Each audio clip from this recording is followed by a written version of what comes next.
Hey, what's up, guys? This is not going to be a political video. This is going to be a video about personal finance and responsibility, and it's about saving. Do you guys save money? Something as simple as, saying that a portion of your income is going to go into an account which you then turn into, interest, get interest back on it, so on and so forth. Now, I don't mean like a little bit of saving, and I'm sure everybody does a little bit of saving, but an amount of saving that would actually be impactful to your life, both from a recovery aspect and then that of a actual growth. It's often discussed that you need at least 2 times your salary. That could be both couples if you're both working in your bank account at any time. That is the lowest that your bank account should ever go, and that should be like your checking account. Now, after you have that in a constant, revolving amount, you have savings, things that you want to save for, goals that you set forth. For example, my wife and I, again, doing this on our own, want to buy a second property for a rental or a small business that we can use as a side business from what we already do in our day-to-day jobs. That doesn't happen from, without budgeting for it. And so we began itemizing everything that we have been purchasing during a month, and we actually plan what our purchases are going to be in the next month, so that there isn't frivolous spending. I have I think $20 allocated to iTunes in terms of apps or music, that kind of stuff. Or I made a $129 purchase on a piece of my equipment for my bike, for speed and cadence of the pedals moving.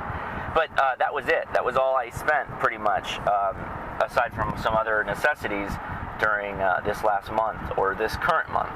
And next month, it'll be the next thing, or probably the contest prizes that I'm going to give out for the other channel.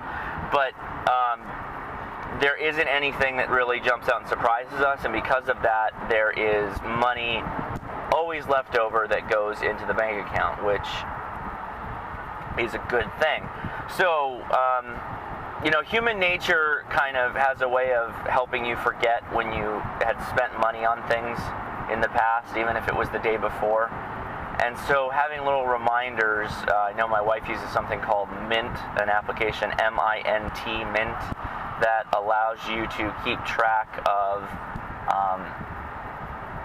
all your accounts, your budgets, and also, thank you, Car, and also all of your savings, either retirement savings or whatever. I guess we've kind of given up on the frivolous stuff, and we're actually saving our cash to purchase our next set of cars right now, while we save for the small business or second property. Now, what has this gotten us so far? Well, our student loans are basically paid off. We don't maintain any credit cards, which means we don't pay anybody for their money. We don't get charged to borrow money. The only thing that we get charged to borrow money for is our house, and we're looking at refinancing that too, which would add another, $500 to the pile of savings. So, all in all, I think it's a good thing. It gets you upwardly mobile. I guess that's the term that I would use for this. Quicker than say I don't know.